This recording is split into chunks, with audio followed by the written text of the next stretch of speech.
मोदी की सोच के अनुसार नहीं है तो वो सबके खिलाफ यूएपीए का जो इसी तरीके का तानाशाही चल रही है, हिटलरवादी चीज़ें चल रही है। जो चीफ जस्टिस बोल रही थी कि जो रेपिस्ट को पूछ रही थी आप क्या इस लड़की से, जो रेप किया हुआ लड़की से शादी करेगी, ये कानून है? ये तमिलनाडु में जाके बोल रहे, मेरा राज्य में आके बोल रहे अरे तमिल देश का सबसे प्रथम और सबसे ऊंची भाषा है। बंगाल में जाके बोल रहे कि बंगला है एकदम।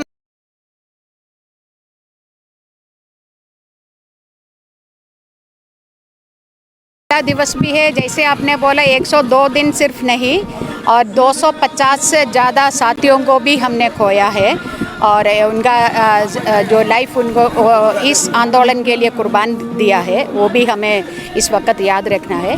और ये कानून इन्होंने सरकार जो मोदी जी हर फोरम में ये पूछ रहे इसमें काला क्या है, क्योंकि वो काला है इसलिए वो देख नहीं पा रही है।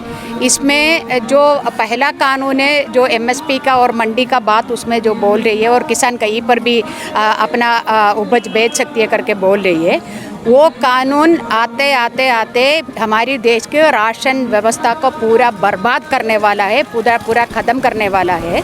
वो एक चीज़ है। और तीसरा जो कानून है जो आवश्यक वस्तु संशोधक कानून है, वो कानून क्यों लेके आया था? क्योंकि जो स्टोर कर रही थी, सारा चीज़ें खरीद कर जो कर रही थी, वो एक क्राइम है करके उस वक़्त के सरकार ने ये कानून लाया।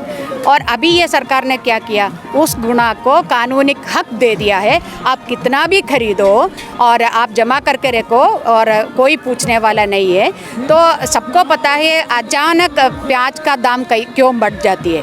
20 रुपये वाला प्याज को अचानक 100 रुपये क्यों हो जाती है? क्योंकि पैसा वाला जो बड़ा कॉरपोरेट है वो खरीद कर जमा करती है अपने गोदामों में और मार्केट में छोड़ती नहीं है। ये कानून उस क्राइम को कानूनी दर्जा दे दिया। और क्या आगे क्या होगा, हर एक वस्तु चाहे वो दाल हो, तेल हो, हर चीज़, अनाज हो, हर चीज़ ये लोग गोदामों में रखेगी। और राशन का बर्बाद किया है, राशन भी नहीं है, दुकान के अंदर मार्केट के अंदर भी ये चीज़ें उपलब्ध नहीं करवाएगी। तब इसका दाम एकदम से 50 रुपये का चावल है तो 150-200 रुपये तक होगा। और हमारी सबका काम हमारी हाथ से जो, एक तो है आपका डिमोनेटाइजेशन, दूसरा है अभी ये लॉकडाउन। हर एक का आजीविका अभी बहुत बड़ा एक प्रश्न होकर हमारे सामने है। हमारी काम छूट गया है और खाने वाला चीज़ों को दाम ऐसे बढ़ेगा तो हमारी देश में अभी भी महिलाएं और बच्चे का मृत्यु बहुत बड़ा दर में हो रही है, क्योंकि कुपोषण की वजह से। और अभी हाल ही में सरकार का जो नेशनल फैमिली हेल्थ सर्वे 5 का रिपोर्ट आया, उसमें ये बोल रहे गुजरात के अंदर, गुजरात में सबसे ज़्यादा कुपोषण है। पिछले 4 साल में जो 60% कुपोषण था, अभी सरकार की आंकड़ा बोल रहे 80% कुपोषण बच्चों के अंदर हो गया है, बच्चों में हो गया है। तो ये बढ़ती ये महिला की, जो गर्भवती महिला की मौत और नवजात शिशु का मौत की 2 मुख्य कारण है, कुपोषण और एनीमिया, जो जिनका इतना खून चाहिए शरीर में वो नहीं है। तो इस वजह से तो अभी सोचिए ये तीनों कानून जोर से लागू करना शुरू करेगा तो इस देश की महिला की और बच्चों का एक तरफ का एक जेनोसाइड होने का, एक साइलेंट जेनोसाइड होने का है, तमाम गरीब जनता को मारने का है। इसलिए हम इसको विरोध करती हूँ और सरकार को ये मांग करती हूँ, कितना भी दिन हो, 102 या 202 हो, इसको वापस लेना है। और हम पूरी देश, यह सिर्फ पंजाब हरियाणा और यूपी का बात नहीं है, पूरी देश की खाना खाने वाला हर व्यक्ति का मुद्दा है ये।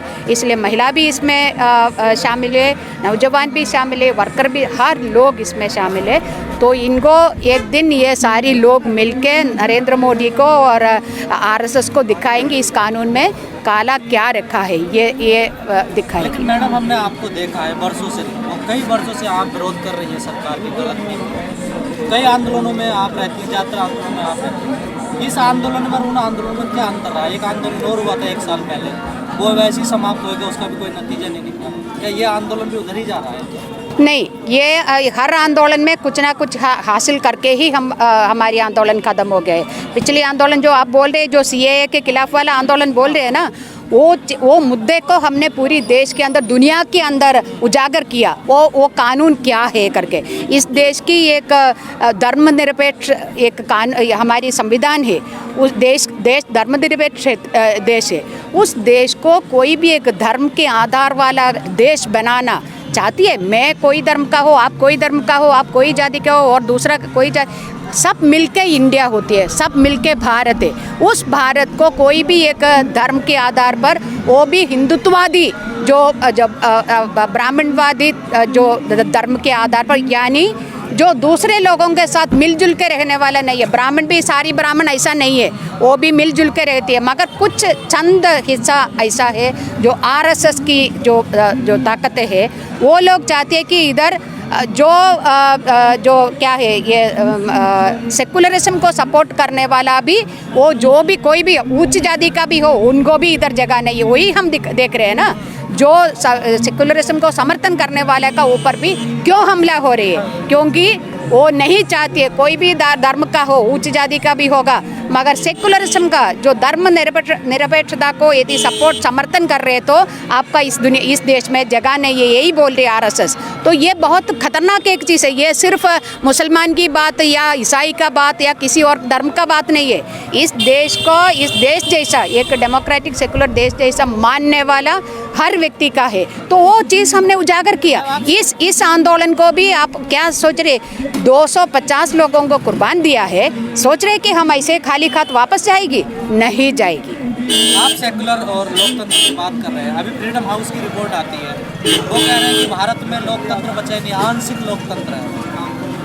वही चीज़ हम देख रहे हैं। इसलिए जो आवाज़ सरकार का क्या है, सरकार के ऊपर, सरकार की नीति के ऊपर बात रखने वाला, उसका ऊपर टिप्पणी देने वाला और विरोध करने वाला और अपना जो चीज़ें अपना राय रखने वाला, वो यदि नरेंद्र मोदी की सोच के अनुसार नहीं है तो वो सबके खिलाफ यूएपीए का जो कानून लगा के उनको अरेस्ट करके जेल में डाल देती है और 2 साल तक उसको जेल में, कोई बेल की बात नहीं है, कोई क्या है केस को कोर्ट में लाने का बात नहीं है। तो ये सब ये एक तरफ का क्या है, ये कहा कि डेमोक्रेसी है। तो इसलिए हर जगह में इसी तरीके का तानाशाही चल रही है, हिटलरवादी चीज़ें चल रही है। हिटलरवादी जो हिटलर कैसे देश उनकी अपनी राज्य चला रहे थे, उसी प्रकार का चीज़ मेरा अनुभव से यही अनुभव है, क्योंकि मेरे खिलाफ भी यूएपीए का केस है। अभी ये तीसरा वॉर बनाने का अभी मैंने सुना है कि आरएसएस वाले प्लान कर रहे हैं, क्योंकि जो अभी 2-3 दिन पहले हमने एक स्टेटमेंट निकाला था, जो हमारी सुप्रीम कोर्ट के उच्चतम न्यायालय की जो चीफ जस्टिस बोल रही थी कि जो रेपिस्ट को पूछ रही थी, आप क्या इस लड़की से, जो रेप किया हुआ लड़की से शादी करेगी? ये कानून है, ये जो महिला का एक इज्जत होती है, वो इज्जत को हमारी देश का सुप्रीम कोर्ट के उच्चतम न्यायालय की चीफ जस्टिस समझती नहीं है। तो ये बहुत दुर्भाग्य है और हम इसको विरोध करेंगे। हमने विरोध किया, एक स्टेटमेंट निकाला, प्रदर्शन भी नहीं किया, सिर्फ एक स्टेटमेंट था। उसको लेके अभी एक और यूएपीए आ रही है, आने दो, हम लड़ेंगे उसके खिलाफ। लेकिन इस आंदोलन को जैसे सरकार कह रही है कि हम कानूनों में संशोधन करने के लिए तैयार है, लेकिन वापस नहीं कर रहे। संशोधित तो इनका है ना, कोई जो बोल रहे उसमें कोई क्लैरिटी नहीं है।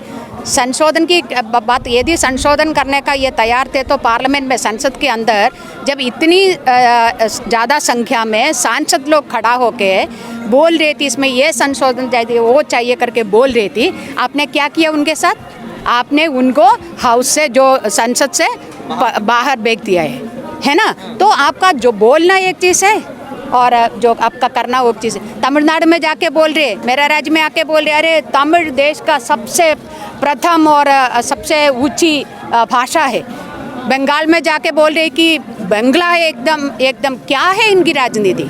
तो ये क्या हम मूर्ख लोग हैं? इस देश का पूरा जनता क्या समझ रही है? एक आखिरी सवाल, जैसे आंदोलन चल रहा है किसानों का, किसान नेता चला रहे हैं, आपको नहीं लगता कि कुछ रणनीति में बदलाव होना चाहिए?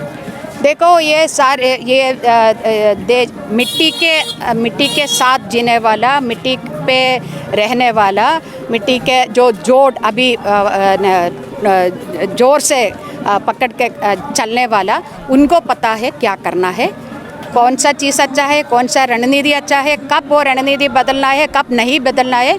वो चीज़, वो इतना बड़ा संख्या में किसान संगठन एक साथ है ना, वो लोग सोचेंगे। सरकार तो आप लोगों पे लगाती है ना आरोप। सरकार यही सरकार क्योंकि हम सरकार का आलोचना करती है। सरकार की क्या है, हम व्यक्तिगत आलोचना किसी का भी नहीं करती है। हम यदि नरेंद्र मोदी